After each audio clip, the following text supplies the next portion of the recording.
On today's episode of Gathering the Kings. I'm obsessed with not having a real job, okay? That's my obsession, is never having to be under the thumb of anyone. If you're listening right now and you're not fired up, just turn it off because we're not the same people.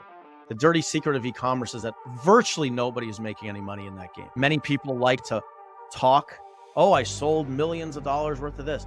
But again, it's all stuck in inventory and it all goes back into marketing. But capitalism forces you to care about other people. And that's why I love it. Okay. That's right. They make it out like Jeff Bezos, a bad guy. Oh, he's a bad guy. He's so rich. He's a bad guy. Why is he so rich? Because he's a freaking amazing business owner. That's why. Because don't use Amazon then. Who's forcing you to buy Apple? Who's forcing you to use Amazon? Nobody. What's up, everybody? I'm Chaz Wolfe, Gathering the Kings podcast, coming back to you here today with another king on the stage. Ben Camille, my brother. How we doing? I'm doing great, man. Thanks so much for having me. Yeah, man. We just got off of a little side note over here. You were just giving me some awesome words of encouragement, and I just so appreciate you. I had to say that publicly that this is going to be super special, not just because you're a great entrepreneur. We're going to get into your 20-year history here, but I can tell that you appreciate the things that are valuable, and so I just want to tell you thank you for being here. You're welcome. Yeah, man. I think that people are going to get a lot out of the show. So tell us, what kind of business that you have right now? So before I answer that, I wanted to just tell you why I do appreciate what you do so much, because I am an entrepreneur and I am someone that really does want to notice what's going on around me. And so when I see something that's unique and it's different, I notice it. Okay. A lot of people don't notice it and kind of flies by, but it goes into my business and how we began it. And that's a big part of it, really kind of noticing what the opportunities are around you. Yeah. So I run Travel Defend, which is a travel insurance brokerage. It doesn't sound very exciting, but it is very exciting. Essentially, right now, we work with hundreds of tour operators, travel agents. We have thousands of clients. There's a massive hole in that market in terms of travel insurance. People are just, very ignorant. I'm not here to offend anyone, but the reality is there's tremendous ignorance that exists in terms of travel insurance. For 20 years, I ran a luxury tour company, and this is kind of an offshoot of that. And so we're here working with not just luxury clients, but many luxury clients, making sure they're legitimately protected. The commissions are insanely fantastic. And so we can get into why it's such a great business. But Yeah. I think there's a lot of lessons here for the listeners for sure. Well, I appreciate your authenticity about some of those things, even just in that first couple of sentences. It's the vibe that I got even from being on your website, just that there was Yeah. transparency and authenticity. And I think that we're going to get that from you here today. I think that's a little bit of your style. You've mentioned that there's a major pivot here. And obviously, the travel industry is one that is never going to go away. But here a couple of years ago, it went to zero Yeah. real fast. And you had to fight through that. So you're going to have, I hate the idea of like, hey, how did you survive through COVID? I'm sure you probably told that story several times, but I'm sure we'll get to Yeah. that major mountain for you. Before we do, Yeah. though, you personally, as the entrepreneur who's been in business now 20 years and wanting to pay attention and do the things that are, be in the motion, like as you kind of talked about at the beginning, what's in it for you? Like, why are you an entrepreneur? Like the deep seated, the thing that beats like real deep in there. Why? Yeah. I mean, something has to be a little wrong with you. You have to be a little crazy. Yeah. Because it's funny now that I'm 40 years old, I look back, I can really have perspective. You look at your high school class and you really can say, oh, who were successful, who weren't. And it's so funny to look at. And I see that, I don't know, 95% of all my friends, they're not entrepreneurs. They have regular jobs, they're management consultants. And I'm like, you're a consultant? I'm like, what do you know? You don't know anything. How are you a management consultant? Sometimes when you grow up with people, you can't imagine like anyone would hire you. But the point is that I started young. I played college baseball. I was a baseball player. I was a Division I baseball player. And really up to the time I graduated from college, I never thought about business. I never thought about money. I was really kind of just focused on baseball. And when that kind of ended, I got to a point where I remember meeting with a friend of mine. And I mean, this may sound funny, but at the time, he just said, look, let's figure out a way to make you 30 grand a year. Okay. And I was like, okay, 30 grand a year. I'm like, what are we doing? Like, I knew nothing. Okay. And he's like, you could either get a real job or you can figure out a way to make 30 grand a year. That was our way of looking at it when I was, I don't know, 20 years old. Yeah. Okay? And I got to a point where I just tried a lot of different things. And eventually I got into running super, super luxury tours. I mean, I'm talking ultimate in luxury. Everyone saw us coming a mile away. It was a disaster in the beginning. That's a whole other story we can get into if you want to. But the point is, we really fought through it. I remember the first time I met with a high-end hotel, the lady that was showing me around, she said to me, "Oh, is this like a school project or something?" And I'm like, "Yeah, we're Yeah. giving you like hundreds of thousands of dollars for my school project." I'm like, "What the hell are you saying?" Like, Yeah. really, people couldn't compute that I was really trying to run this business. Yeah. My family, many people around me told me that I will fail and I shouldn't do it. And this is crazy. And this was back in the days when you can get a loan from a bank. And I was living in my parents' basement. I got somehow a loan from a bank. My family does not come from any money. I mean, we had literally had nothing. And so somehow we were able to, over years, really turn that into something that I will say was very successful. And kind of to jump ahead, COVID was really a game changer for us. Yeah. COVID happened. It destroyed us, not just financially, but I would say it destroyed my confidence. It destroyed me mentally. I have a family, like we discussed, with kids. Yeah. And for 3 years, I didn't make any money. Okay. So all my life savings was shot. It was gone. And that was something that I think that we probably should get into because there's a lot of lessons there. Oh, I'm sure. But the point is, I really kind of went down to a level of appreciating, you know what? Life is not just about money and it's not, and you have to really kind of get into a different mindset of just appreciating what you do have. Yeah. I remember I told my son, he's 9 years old, I told him, I said, "Would you sell one of your eyes for $1 million?" Okay. And to him, $1 million would be like the best thing that ever could Right. create, it'd be created. And he said, "No, are you crazy?" And I'm like, "Well, then you are a millionaire. I mean, if you have something that you wouldn't sell for $1 million, you are a millionaire." Okay. Yeah. And so I know it sounds like kitschy or whatever, That's but good. it's really true. Okay. Like we really have to appreciate our health. We have to appreciate what we have. Now, coming back from COVID, I knew that nobody was going to book these super luxury vacations without travel insurance. And so I became really hyper focused on it and I became obsessed with it. And I think it's really just, I don't know if you want to say it's from God or whatever it is, why I became so focused on travel insurance. Like, who cares about it? But I got obsessed with it. Okay. I wanted to understand it. I understood the policies. I wanted to understand everything there was to know about it. And Mm. not just that, I wanted to make sure people will get paid in real life. Okay. So I went to all the industry events. I started meeting who are the head of the claims departments, who's the decision maker on these policies from all these companies. And I just immersed myself to such a degree that I kind of became an expert very quickly. Yeah. I started selling it to my own clients, and the commission structure is fantastic. They pay huge commissions in travel insurance. So if I have, let's say, I'll give you an example. Let's say I have a couple in their 60s, 70s, paying, let's say 15, 20 grand on a tour. I mean, that could cost 2 to 3 grand right there. Okay. And I can get 40% of that. Okay. So it's cash. It's straight cash. I mean, you're making very good money very quickly. We never add a penny to the cost. I don't Right. It's the same cost it would be anyway. Yep. But we have all the expertise. We make sure they get paid and all this kind of stuff. And so we really full service. And then I went to all the other companies in my niche. I said, "Look, you guys are in the same boat. You need help with this. Your clients are going to book with you either." They started sending them all of their people, and we were doing that and then giving them back a commission. Yep. And now we've built it. We have hundreds of tour companies we work with, hundreds of travel agents. We have thousands of clients, and it really has. I've given up the tour business. This is a much better business. Yep. So that's, I don't know. Wow. I guess that's as quick as I can. No, dude, all of that. I mean, if you're listening right now and you're not fired up, just turn it off because we're not the same Yeah. people. Every part of that, especially as you were kind of getting into, like, I don't know why I was obsessed with this. Like, I just wanted to know all the nooks and crannies and the policy details, and I wanted to meet the people. And you were being thrusted into this next thing. And the mindset that you had was obviously the complete opposite of, a victim. I've been taken advantage of from COVID and the government or this or that, or I don't have any money, or you just could have told yourself a story in so many different Yeah. ways. In fact, actually, you were just talking about being grateful or having appreciation for things, health wise, whatever. Sometimes when we get those things kind of too far back there, we kind of forget about them. I was listening to a podcast actually this morning, and I rarely do this when I'm working out, but I was listening to a podcast this morning, and the guy was talking about his mindset shift when he was going through a death with his dad. Mm. And he was talking about mental health and how he found this picture of his dad. It was the last picture known of his dad, but it was literally his dad was dead. It was a picture of him, his dead Mm. body there in the casket or whatever it was. I don't Oh, know. wow. And he hated this picture. And it just like, it really got him like frustrated every Mm. single time until he started working on it, until he started Mhm. working on it more, until he said, I fell in love with the picture. And I'm sitting there, I'm Really? I'm Wow. doing chest press today going, "What in the world is he talking about?"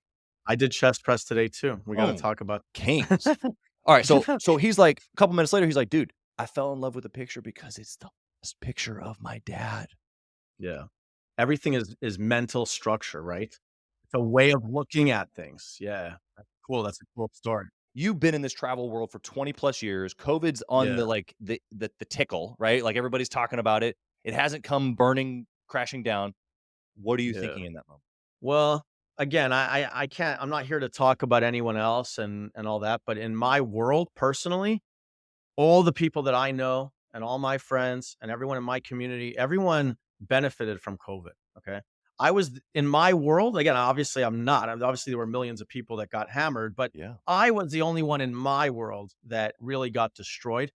And so essentially, we had a massive Right. event. It was starting in April. There would have been millions of dollars coming in. Okay. And about a week before, the governor of California shut down, it was in San Diego, this event. He shut down events. Right. And at the time, now we look back and that's somewhat normal. But at the time, I'm like, shut down events? Like, what the hell are you talking about? You're Yeah. shutting down. This was American freedom. I was like, this Yeah. is not possible. People were Yeah. asking me, are you going to cancel? I'm like, I would never cancel. Why would I cancel? I'm all paid. All the bank accounts are full.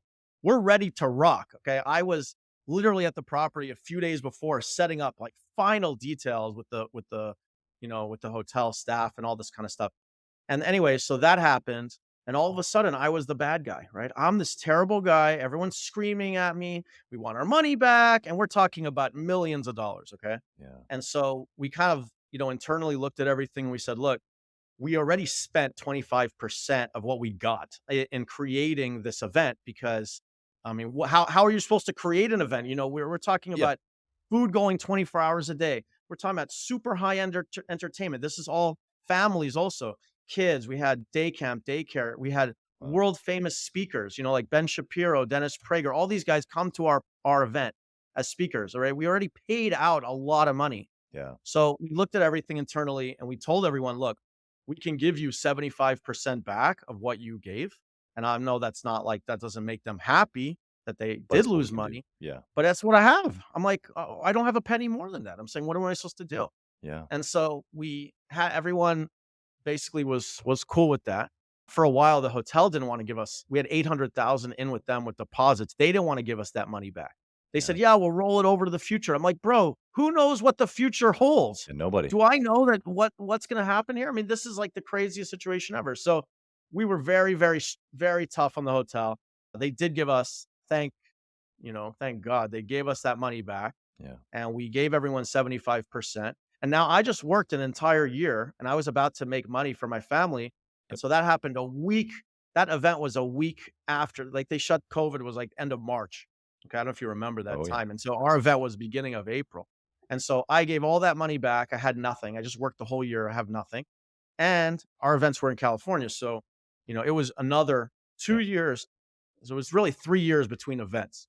And so I don't know what your question was, honestly. This was a very hard time. I think Again, a very hard time. we got plenty, man. You I love the energy, honestly, for that moment because I think that we were all there. We all remember what we were doing in March when all this was happening. Yeah. But for you to have millions of dollars come in and out, like just shoo, shoo, and basically you feel, robbed a little bit, taken advantage of. Well, Uh, everyone hated me, and yeah, and everyone was upset with me. And so we had to kind of remind people, like, we didn't do this, okay? yeah, But when money's on the line, people can get mhm, very ugly. that's right. And we had some people that were so beautiful and so, like, Yeah, understanding, and we even mhm, had people that were like, "Look, a lot of these people are very wealthy, okay, but still, who cares? Wealthy people like their money, okay?" And so we even had I still remember I was actually crying on the phone with one of our clients, mm, came to us for years, and he said to me, he goes, "Look, you don't even have to give me any money back, whenever you can, whenever you can." And it's just the way he said it and the way he did yeah, it, it hit me so hard that I literally and I was under so much stress, yeah, and I just started crying on the phone like a baby almost. I mean, it yeah, was just very, it was really destroyed my world. And we gave him the money back just like everyone else, but some people were very beautiful and there were some people that were so ugly.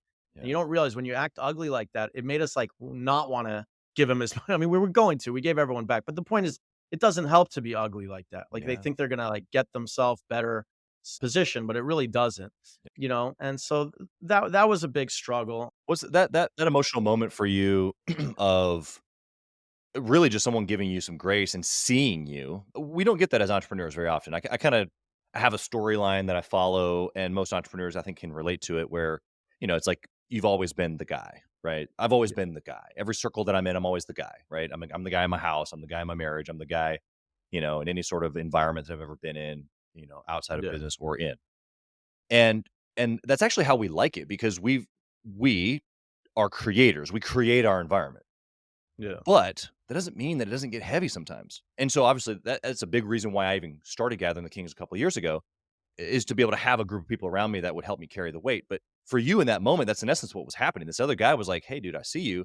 Let me carry a little bit of that with you." And it like moved you. What it do you was think? beautiful. Yeah. Yeah, what's the takeaway for the listener in that? Like they weren't there with you. They could obviously feel the emotion, but what can they glean from that? I mean, I think the takeaway is that when you're going through hard times, especially when you're an entrepreneur and you're really starting out and you feel like the world is against you, there are people out there that will help you. And I know people are shy to ask for help, Yeah. but I find in my situation as well, and it may not be someone that's super successful, but there's always people around you that either want to give their time for you or they want to give their knowledge for you. And very flattering, I think, to some very successful people. If you reach out to them, you will be surprised that they really, it's not everyone. I mean, there's not, there's bad people or some people are just busy and it's fine. But you'll be surprised if you reach out to some very successful people. Oftentimes they know they've been down that road and they really will help you. And I think it's not often enough that people will reach out and say, Yeah. "Hey, man, you've done something amazing. I would love to just get some advice from you. I want your thoughts." And people love to give their advice. So I think that just to feel that you're not alone, even if you did come from a background of, you're poor and you don't really look at yourself as very advantaged in terms of what you have to create Yeah. a business. Well, it's good for this guy because look, he has blah, blah, blah, but I don't have any of that, right? Yeah. I think we shortchange ourselves a lot. I mean, I think that's the lesson that Yeah. you have more power than you think. And there are people out there willing to help you if you kind of just are not shy, reach out, and you're cool to get rejected. You got to handle that. Yeah.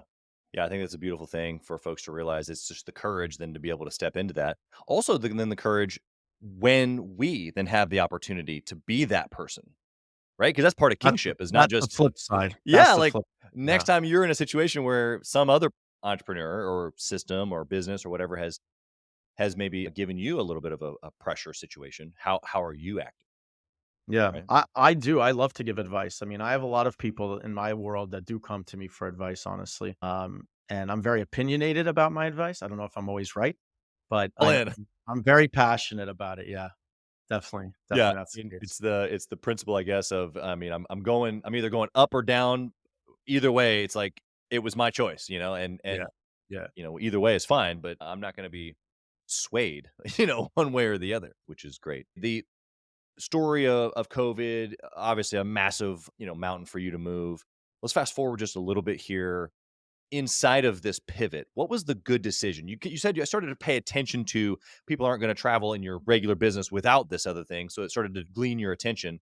What was just like the really practical decision that you made, whether it was the actual pivot or Yeah. it was learning about the new industry? What was just something super practical we could? I mean, I think that there's a concept that I think is very important. Like if I said to you, you may have heard this before, but it really resonated with me. If I say to you, okay, this morning, how many blue cars have you seen driving, let's say to work or whatever you did, right? Right. And you would say, "Oh, you don't really know." You say, "Well, I'm not really sure." If I would have told you, "I'll give you $1,000 for every blue car that you see," right? You're going to know that number. You're going to say, "Oh, I saw 7," right? Yep. And the point is that these opportunities are always around you and we don't notice it. That's a huge lesson for entrepreneurs. Like for example, during COVID, right? I was really destroyed mentally, destroyed financially. Many people that I know, I'll give you an example. They started COVID clinics. Okay. All they got was a storefront. They had some nurse, and there's nothing to it. You don't have to be some medical professional. Okay. And they literally just did COVID testing all day, and it was racking cash minute to minute all day. Any one of us listening could have done that. Yep. Okay. Maybe some did, but I would venture to say 99% of us didn't do that.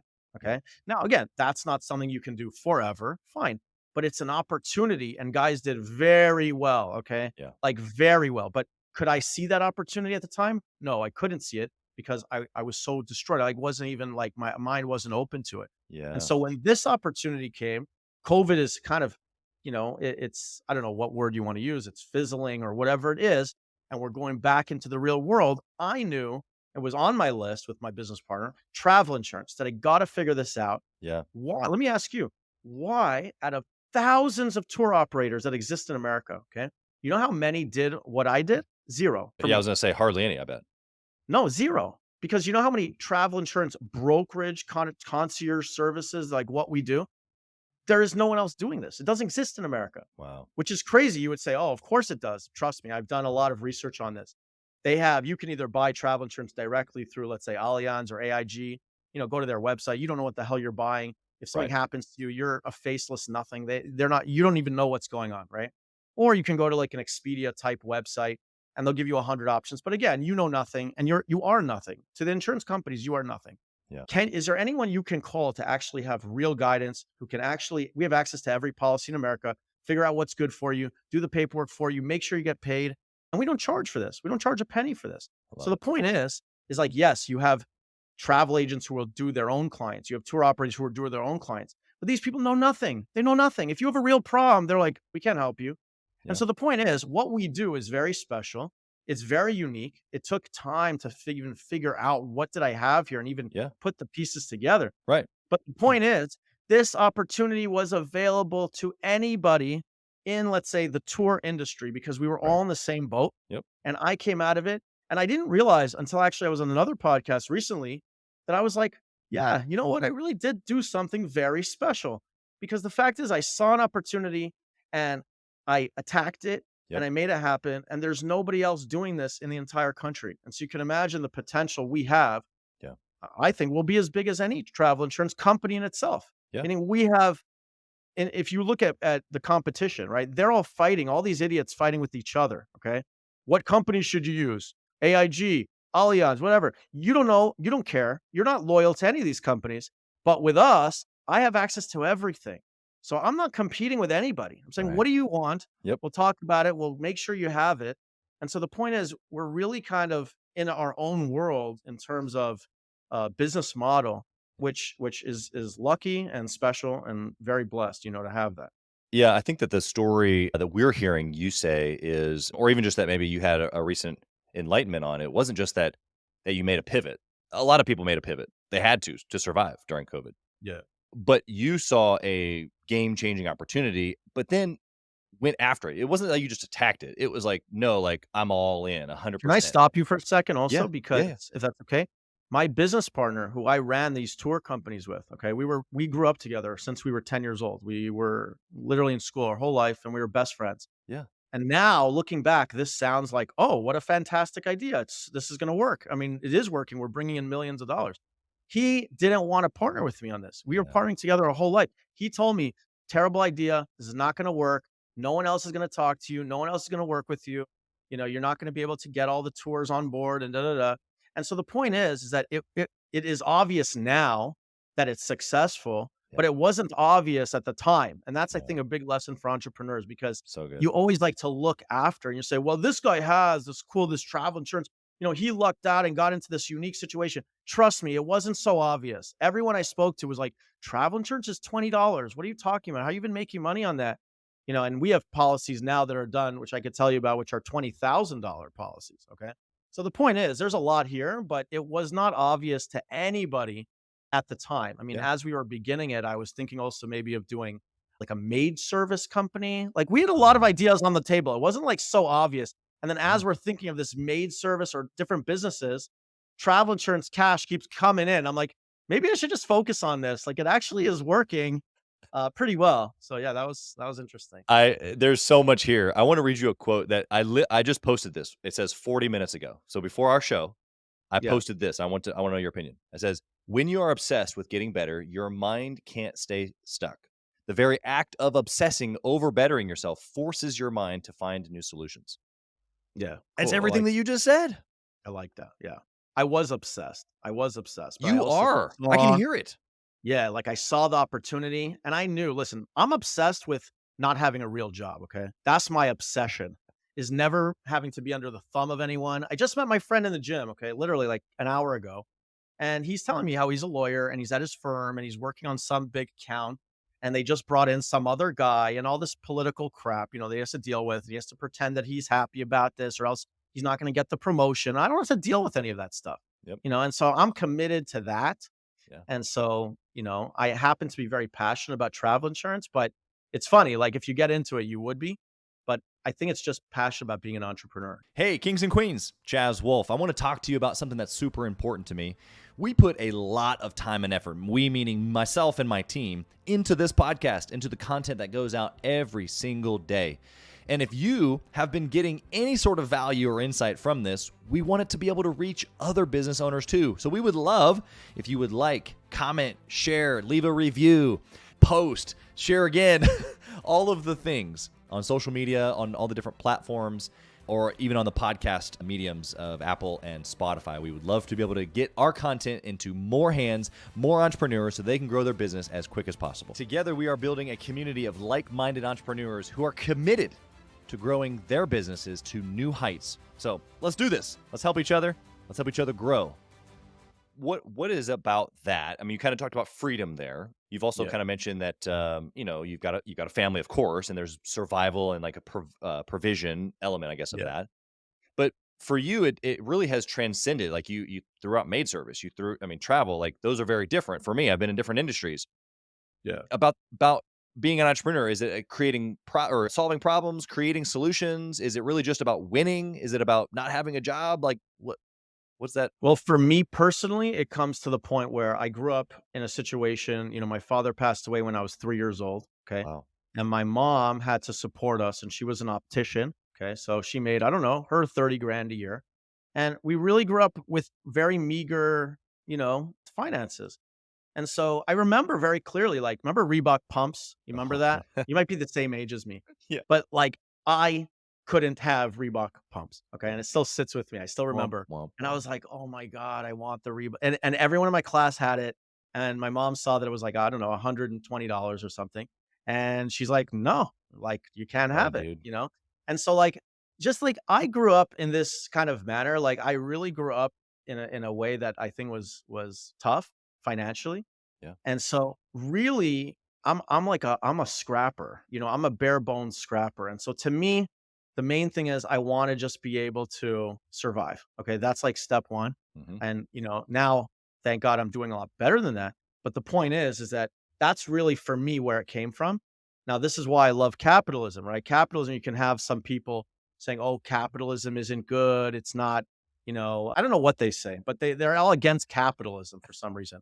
But the point is that what is capitalism? It's kindness, right? It's all it is if I think about Chaz and I think about you and I think about what you need and I provide that to you in a fantastic way, you're going to want to give me your money. Okay. That's right. They make it out like Jeff Bezos, a bad guy. Oh, he's a bad guy. He's so rich. He's a bad guy. Why is he so rich? Because he's a freaking amazing business owner. That's why. Yep. Because don't use Amazon then. Who's forcing you to buy Apple? Who's forcing you to use Amazon? Nobody. Yep. It's such an obvious argument. It's so stupid that we live in a society that people don't even see these basic concepts. That's right. But capitalism forces you to care about other people, and that's why I love it. And so, Yeah. yes, my business is here, and I am passionate about helping people, and I am passionate about giving them quality. And when I ran a luxury tour company, I always hated that vibe or that feeling that someone paid all this money and didn't get their value. Yeah. And so, like, I'm very into just giving people great value and really giving them what they want.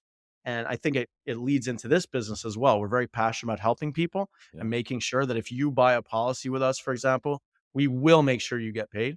But it always stemmed to me just from survival. I just wanted to be able to survive and not rely on anyone else. And that's to answer your question. Like, for me, it wasn't about helping people. It was about, for me, trying to survive. And then the beauty of capitalism that it does help people. And that is the Yeah. only way to succeed. You have to help people. Yeah. Yeah. And you're right. I think every entrepreneur listening right now has taken that same journey. It starts out as survival to some degree, some sort of provision. And then eventually you realize the game. You're like, oh, if I increase the value or I help more people, or like you said, pay closer attention to people's needs, then I can actually transact at a higher level, either more Yeah. people or at a higher margin. Yeah. Oh, this makes sense. Let me do that. Like that is in essence capitalism. Thanks for the clear teaching there because it's it's that simple. Let's flip the coin here because somewhere in here you made a bad choice. I want to know with this new business because like you said it wasn't that obvious. You had a partner that didn't believe in you. Nobody Mhm. else was even around this circle going, "Let's do it, dude." What was the bad choice along the way after you kind of took the courage to make it happen? Listen, that's a fantastic question, and it's something that I think everyone is gonna have an answer to. This business in particular, and we can go into why, but it is the perfect business. It's hard to create a more perfect business than this. And so my only negative decision was taking so long to jump in on it. It was just me not trusting it or not believing it. Sure. But the fact is, when you talk about a business that I spent zero, think about this. I bet you there's no one listening that even this exists. Okay, or maybe I'm wrong. Maybe it does, but not common. Every minute, yeah, exactly. Zero dollar marketing. Zero, not $10, zero. Okay. Set up a website, $0 marketing, bringing in, let's say, in terms of gross, you want to say first year, $1.5 million in sales. Okay. $0 marketing. There's no inventory. No inventory. So you have no marketing and then you have no inventory. And then you know what business costs you have? Zero. Because typically, if I create a business, I have to now provide the service. Right. Okay. Most people buying, they end the phone call saying, I hope I never have to use your product. I'm Right. like, me too. We Yeah. all hope you never have to use it. Yeah. So the fact is that normally when you scale a business, you can't scale properly because you need more product. Usage. Yeah. You need more money for marketing. You need more back end to be able to help you fulfill the product. Yeah. Okay. Yeah. The insurance companies handle the back end. They already pay all the claims. They have the whole system set up. Okay. Our heavy lifting is just the phones, that we have to be on the phones. And I have a whole team with me now that are just on the phones with people. Right. And we're all experts at this and helping people. But as a business, it's almost impossible to have a better, financially set up business than this. Love it. Love it. Okay, so for the person that's listening right now, obviously if they haven't jumped in, you're suggesting to jump in. But this idea of signing up is actually an ongoing thing, right? So you have to continue to re-sign up, even though you've got a great business, you make money. There's still days where you're like, because that's just entrepreneurialism. For that guy Sure. listening right now, what would you say to that guy to re-sign up again and again? Well, how do we know he should re-sign up again? Maybe he has a crappy business. I'm saying That's like true. not every business is great. Okay. And Okay. I've been a part of some bad businesses as well. I started an e-commerce company during COVID that was, really, really tough. The dirty secret of e-commerce, which we can get into as well if you want to. The dirty secret of e-commerce is that virtually nobody is making any money in that game. Many people like to talk, oh, I sold millions of dollars worth of this. But again, it's all stuck in inventory and it all goes back into marketing. You can look at companies like Casper, okay, mattresses, which is a very big company. I think they sold maybe $600 million worth or something like that. They're not profitable. They're not profitable. The point is, these e-commerce companies very hard to ever actually turn profit. And that was what I learned over time of doing it, kind of like during the 3 years of COVID. I was just trying to do something to figure something out. And Mhm. for whatever reason, that was the idea me and my business partner came up with that we're going to start like a men's fashion brand in terms of accessories, sunglasses, watches, things like that. Now, we made it in the sense where we didn't go under, like we were making money, but like peanut money, nothing Right. big. But the point is, if I would have put all my eggs in that basket and really put everything I had into it, it would have been a major, major Yeah. mistake because Yeah. that type of business model just doesn't make money. So I think many people have to be honest with themselves. Is the business I'm in actually a good business? Many people are in really, really crappy businesses. And so you're having a very hard time because it's not a good business. Okay. Yeah. So again, I agree. they have to be honest with yourself about that. If it's a good business that you're in, what you need to do is you need to look at the offer. You need to look at what do you offer and why is it different? Like my nephew came to me and he wanted to buy a company, which I don't think is a good idea anyway. That's a whole other story. But the point is he wanted to buy a Turkish towel company. Okay. So I sent him a very basic question. I said, what is your differentiator? I said, there's 8 billion Turkish towel companies and nobody cares what Turkish towel they have in their house. No one could give a crap what company it's from. It feels good, looks good. Why would I buy your Turkish towel over anyone else's Turkish towel? And he never had an answer for that basic question. I mean, if you can't answer these kind of basic questions, like Yeah. you love pizza. So you're going to open a pizza shop. I mean, you have to be honest with yourself. Like, is your pizza actually going to be better than anyone else's? Or maybe your location is very special. Or there has to be some differentiator that Right. makes it worthwhile. Yeah. If it is, and that's true, and it's really been figured out that this is a good business, then you just got to grow a pair of balls and you just got to fight. And that's the only thing. What every day is going to be rainbows? No, but it's like working out. It's the same thing. Okay, and I love to work out. Is that some days maybe you don't want to work out. It's not as fun to work out. Some Right. days it is very fun to work out. But like I'm to a point where I don't care if it's fun or not fun. That's not relevant to me. Yeah. The relevant decision was I decided that years ago that lifting weights and working out is what is best for my health. What's the alternative? You become oily and fat and disgusting. Okay. And then you get diabetes. And what's the alternative here? Right. Yeah. So once that decision has been made, it's over. There's nothing to think about. Many days I show up in the gym. I don't even know how I got there. I'm like in the middle of like starting my set and I don't even think about it. I'm like, Yeah. wow, I'm here. I'll read you a quote. Okay. This is from Hermosi, who I'm sure you love. Oh, Right. yeah. The world belongs to those who can keep doing without seeing the result of their doing. Yeah. Okay. Yeah. So that's the answer. If you know you have something good, you just gotta keep going. Yeah. And you're on the right track, keep going. If you're not on the right track, you gotta be honest with yourself. But if you are, the only answer to your question is you just gotta keep going, fight the good fight, and great things will have. We have slow days here. I'm not Yeah. saying we always are killing it. We have slow days. And when it's slow, it sucks. And you kind of get depressed a little bit and you kind of think like, oh man, what do I need to do? And then, you keep pushing. And before you know it, wow, there's a new client here and you just made tons of money. And like things turn, it happens. And you Right. just got to fight the good fight. Yeah. The baseline decision, or the filter rather, that you presented here to the listener is, are they in the right vehicle? And I think it determines where they're going to go. And so to be a little bit more precise here, using that analogy, am I in Yeah. a two-seater trying to go fast, or am I in a Suburban because I have my family with me? What's the point? Where am I going? How far is it going to take? What kind of Yeah. vehicle do I need? What what would you suggest? Because obviously the definition of your business and whatever type of vehicle that is in real life versus this other guy, obviously his wants, desires out of life might be different. How does he figure that out as far as whether he's in the right business or vehicle or not? I mean, it's such a broad question, right? It's hard to give kind of like a one all answer for everyone. But I would say you'd have to look at your skill set. What are you good at? What can you offer someone? And then do it in a way that you don't dislike. I'm not into if you really dislike the business, you shouldn't do it. Find something that you like. Like I'm really good on the phones. Okay. Like sales on the phones. Now I have a whole team that does that for me now, and I don't do much of that. But the point is I enjoy the business. Yeah. In my other business, when I was a tour operator, uh, a major part of that business was the kitchens and the food service and all that. I would walk into a kitchen, and even though I did it for almost 20 years, 17 years, I never understood kitchen stuff. It was always like, it just didn't like when you're talking about that level, you have 1,000 people for 10 Right. days. Okay. So we're talking about busting food. Like it's a world and you really need to know that world. My business partner, he just kind of like learned it and it worked for his brain. And for me, it just didn't. So Yeah. I was more in the front dealing with the clients and making sure, I was front of the house, dealing with Yeah. everyone. Yep. But the point is that when it comes to your skill set, you got to be honest about what you're good at and what you enjoy doing.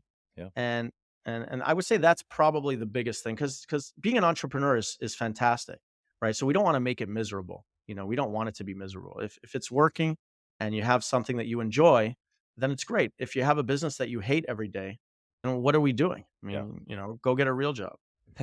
Yeah. The controllables, and it's like, man, if you it's already gonna Yeah. be hard enough to overcome your partner who doesn't wanna do it, your family that thinks you're stupid, all the other things that come along with being a business owner. Yeah.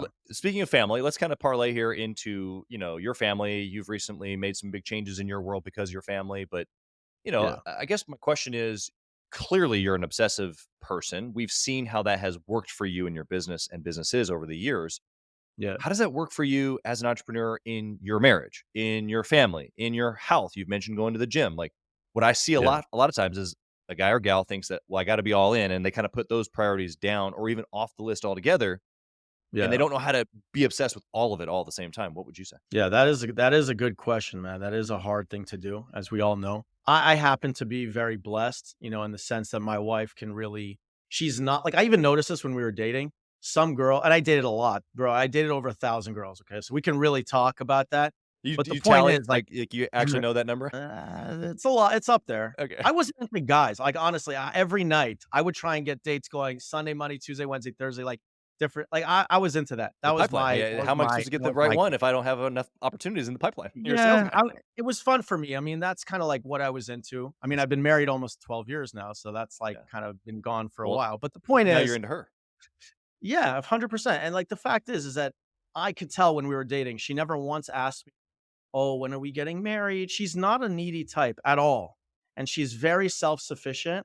And I think that that really lends well into this life because she wants me to succeed and she's not involved in my business. I would never let her get involved in my business. Okay. Everyone's different. Certain marriages maybe work like that. Totally.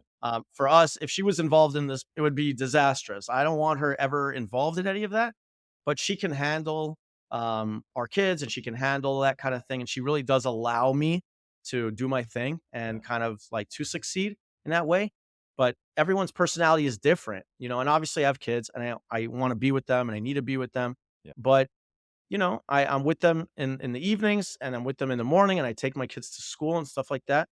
But yeah, listen, life is kind of a struggle in that way. I mean, you gotta make time for everything. And I think in the beginning it's hard. It's the hardest in the beginning. In the Yeah. beginning, something is going to probably Gotta give. have to fall. Yeah. And you're gonna have to just if you're committed in a relationship or whatever, you're gonna say, look, for us to get this off the ground, I'm gonna have to go, balls to the wall, basically. But that doesn't mean it has to be like that forever. I mean, in the beginning of my company, I mean, I was taking all the calls. I was helping everyone with claims. I was doing everything. Yep. I have a team now that helps me.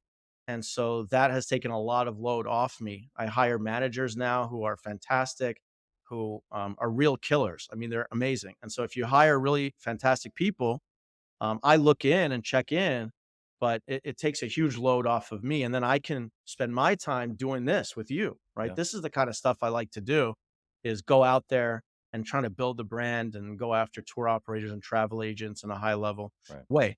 But yeah, I mean, it is tough. Listen, no one says it's not easy. It's not easy. I mean, Yeah. I can't lie to you and say, oh yeah, there's some magical answer. It's hard.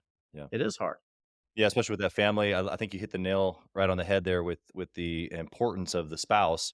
I would say the same thing for me. Julie, my wife, not involved in our businesses from a perspective other than some help when I need it, but Yeah. really it's more of a support. That sounds, I think for a lot of entrepreneurs, that sounds weak, like that I would need support. But the support is like what you're saying, the freedom to just go do your thing and to know that Yeah. she's like, go get them, champ. Like that's just so powerful for guys like us.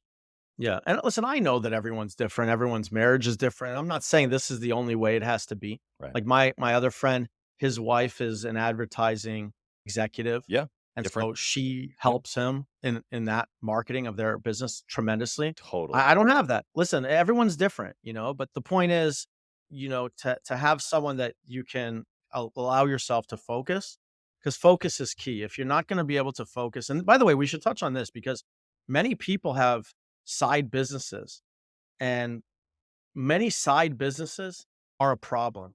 Okay. Yeah. So you Most. really, I think over time, you have to commit to something and build that. Because if you're Right. going to have many little side businesses, I think it's tough to ever really succeed in a proper way. Yeah. There's only so many hours in the day. I mean, anyone could do so much. Yeah. I've used the phrase attention units and I don't know how many we get. Let's call it 100. But even if that little side thing only takes two or three, it's still two or three that I don't have to put towards something else. We actually had a guy inside of the mastermind group, Gathering the Kings, about a year ago, present in the hot seat around, I think he's got 4 companies, but one of which was a little bit smaller. It was an old family business that he had purchased. And really it was just low margin, difficult customers. And he was just like, Mm. and the circle was like, dude, just get rid of it.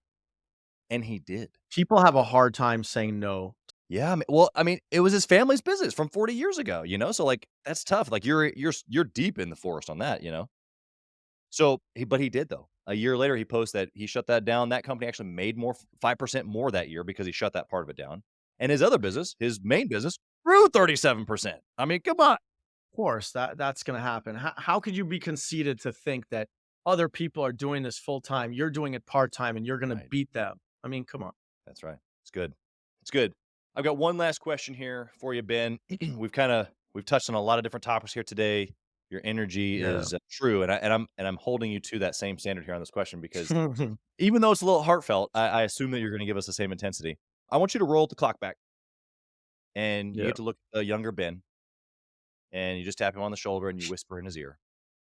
What do you tell him? So I've thought about this many times. Okay. Okay, And the real answer is, what would you do, right? You're going to a guy, let's say, what age am I, by the way? Is this your 15 years your old? choice. Your choice. Okay. So you Good want to question. say that I'm 15, Okay, 18, okay. right? We're not going to talk about like just flowery stuff. We're going to give a real answer because what would you do? I know what you would do. You're smart like me, right? You would tell this guy you need to invest in Amazon and Apple, right? That's what you would tell him, right? But the point is, there's a lesson there. The Yeah. lesson is the same passion. Let's say I went to my younger self and I said, okay, bro, you need to put everything you can freaking get your hands on. Okay. I don't care how you get it, steal, beg, whatever the hell you have to do. Put it all in Amazon and Apple. Let's say that, right? And young Ben says, no, no, I'm cool. I'm cool. I'm good. I'm good. You'd be like, no, no, no, no, no, no, no. You're not good. You're doing this. You're doing this. And so the same passion has to happen when you're Yeah. selling yourself and you're selling your product. If you believe genuinely and your staff genuinely believe it's good for people, your staff will have that passion. So if you have people working for you, or even if yourself, you're a salesman and you're not successful, it's because you don't honestly believe it's good for that person. That's right. If you believed it was good, you would fight to the death because I wouldn't let young Ben leave without doing that investment. Okay. Because if he did that investment at 18, now 30 years later, we would be worth, I don't know, even if he put in 100 grand or something, what would I be worth now? Probably, I don't know, 400 million. Right. So the point is that, that's the lesson is that if you have something good, you need to be passionate. People feel that passion and they'll believe and know, okay, he's passionate because this is really great for me. And I believe it's great for him. And that's the lesson that I would say. Yeah, it's good, man. The answer there, I'm not sure if I may have said this once on another show potentially, but my producer actually, Yeah. because I've asked this question a couple hundred times Yeah. now. And so she asked me, this was a while ago. She was like, "Hey, what would your answer be?" And I answered it exactly how you said, buy Apple, buy Amazon, buy Easy Bitcoin. cash. Easy cash. Yeah. And she was You like, know? "No, come on, give me the real answer." I'm like, "I just What did." could you do that's better than that? I Yeah. mean, like literally, what could you do? Now, I love it It's how you like turned it Biff into a in Back principle to the because Future. Remember Biff? He knows the scores. He knows yeah, what's gonna happen, come right? on, man. So I love though that because really the question lends itself to what do you believe, right? What principles are you guiding here that you know now that you can share to your younger self? Which the cool part about this question, and this is for the listener as well, is that you could still go implement this right now. Now you may not be able to say, "Hey, go buy Amazon," but it can be the same lesson that you just gave of be all in and passionate about your stuff because that's what would have sold the younger you on buying the Amazon. And so I think it's the same lesson that we can always just retell ourselves just today. If you want a successful product, create something that you really believe is good for people. That's And right. if you believe it and people, if it's true, if it really is true, Yeah. you're going to have people who are going to come work for you and they're going to love to sell your product. Anytime I see people that are struggling to sell, it's because they don't believe that it's good. Yeah. If they really believed it was good for the client, they wouldn't be shy and they would have a lot of passion and they would succeed. That's primarily why I've succeeded in selling because I am passionate about and I try to align myself with things that I know are good and I believe are good. Yeah. That's right. It's actually in integrity. The definition of integrity is not doing what's right. It's what's right for what you've said. And so a thief is in integrity when he steals. Everything that you've just said is because I want to win, because I see value, because I want to help people. Even going back to the beginning of the show, you talked about capitalism, and this is what it is. As long as I can just pay attention to people's needs and actually just raise the bar, then Yeah. I'm a beneficiary of that. And so why wouldn't I just do that more? That's the same lesson here. So, Ben, one, Yeah. if somebody's listening here today and they are about to go on some incredible tour of sorts and they need your product, they need to protect themselves, how can they find you? Or number two, if they're an entrepreneur and they want to pick your brain, how can they find you that way? So our company is called Travel Defend. So it's traveldefend.com, which by the way is very interesting because when I was coming up with the name, the biggest travel insurance company in America is Travel Guard by AIG. Okay. Travel Guard. This is worth hundreds of millions of dollars. Any entrepreneur worth anything that's bought a website in the last, I don't know, a couple of years knows every single website on the planet is taken. You cannot find anything. And so the fact that I got traveldefend.com, perfect for a penny, by the way, Wow. is I was like, someone smile shining on me. I was like, what? Anything you put in .biz, .uk, .co, it's all taken. The whole world's taken. And somehow that was sitting there ripe for us. And so Wow. traveldefend.com, go on there. You can call our team 1-800-578-2871. We're a concierge service. You call in and our team will give you time. They will figure you out, do the paperwork for you, make sure you're protected in real life. We have a WhatsApp that we set up with all of our clients, which is monitored 24 hours a day. If you have any issue on your trip, you reach out to our team and our team will help you. Again, that ties into we're offering more than anyone else offers. All these companies are dinosaurs. Good luck getting anyone of consequence on the phone yourself. You can't, but we can. We bring them millions of dollars. So we have a lot of power there. If anyone wants to reach out directly to me, I mean, easy. You can find me on LinkedIn. That's my game. I'm a LinkedIn guy because in my business, at least, all tour operators, travel agents that I'm going after, I want to partner with them. They're all on LinkedIn and they're all saying, hey, I'm a tour operator. Hey, I'm a travel agent. Right. So, and it's acceptable to start business conversations on LinkedIn. So Yep. to me personally, Instagram is useless. Facebook is useless. It's all about LinkedIn. If you're a business owner, in my opinion. Yeah. And there's a lot of power there that I think most people just leave by the wayside, which is a whole other conversation. I think you have to bring me on again. We can get Yeah. into that. We've got a lot of offshoots here, man. We're gonna have to make Yeah. sure we get another time. Your energy in life is contagious, and so I just want to appreciate you for that. Now, not Thank only you, will man. I walk away from this conversation grown, but I think many of the listeners will as well. So, Ben, Awesome. thank you for just spending your time with us here today, Thank you. encouraging us, and just blessings on your business and all the things that you got moving, your family, all your beautiful kiddos. Thanks for being here, brother. Likewise. Thanks to you. Have a great one. Thank you for listening to Gathering the Kings today. I hope that you were able to pull out a few nuggets to go apply into your business right away. More importantly, though, I hope that you're realizing that it takes more to be successful than just being by yourself, doing it all on your own, carrying the weight all by yourself.